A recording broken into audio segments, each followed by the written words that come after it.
Taiwan से बढ़ते तनाव के बीच चीन की हेकड़ी निकालने के लिए जर्मनी और फ्रांस के लड़ाकू विमान भी इंडो पैसिफिक रीजन में पहुंच गए। असल में दक्षिण चीन सागर को अपनी बपौती समझने वाले चीन को जवाब देने के लिए दुनिया के कई देश पिच ब्लैक नाम से एक जॉइंट मिलिट्री ड्रिल कर रहे हैं, जिसमें हिस्सा लेने के लिए जर्मनी और फ्रांस के लड़ाकू विमान भी इंडो पैसिफिक रीजन में पहुंच गए। पश्चिमी मीडिया का दावा है कि युद्ध अभ्यास में जर्मनी के 13 लड़ाकू विमान हिस्सा ले रहे हैं, जो हवा में ईंधन भरने के साथ आसमान से दुश्मन को तबाह करने की ताकत भी परखेंगे। 19 अगस्त से 6 सितंबर तक चलने वाली इस पिच ब्लैक मिलिट्री ड्रिल में भारत, अमेरिका और ब्रिटेन समेत 17 देशों की सेनाएं मिलकर अभ्यास कर रही हैं।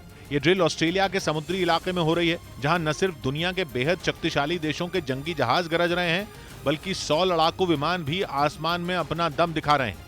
और इसके जरिए चीन को यह चेतावनी देने की कोशिश की जा रही है कि वो ताइवान पर कब्जे की जिद छोड़ दे। ताइवान के मुद्दे पर अमेरिका और जापान से चीन की तनातनी पहले ही बहुत ज्यादा बढ़ चुकी है, लेकिन इस मुद्दे पर चीन किसी की भी सुनने को तैयार नहीं है। ताइवान को अपना बताने वाला चीन इस मामले में तो अमेरिका से भी दो हाथ करने के लिए तैयार है। दक्षिण चीन सागर में अमेरिकी नौसेना के सबसे ताकतवर बेड़े की मौजूदगी का भी उस पर कोई असर नहीं हो रहा। वो ताइवान को घेर कर मिसाइलें बरसा रहा है, अपने जंगी जहाजों को उसके नजदीक भेजकर उसे डरा रहा है। लड़ाकू विमानों को ताइवान की हवाई सीमा में उड़ाकर अमेरिका जैसे देश से मिल रही चेतावनी का माहौल बना रहा है। और माना जा रहा है कि दक्षिण चीन सागर में उसने ऐसे हालात बना दिए हैं कि वहां कभी भी जंग छिड़ सकती है।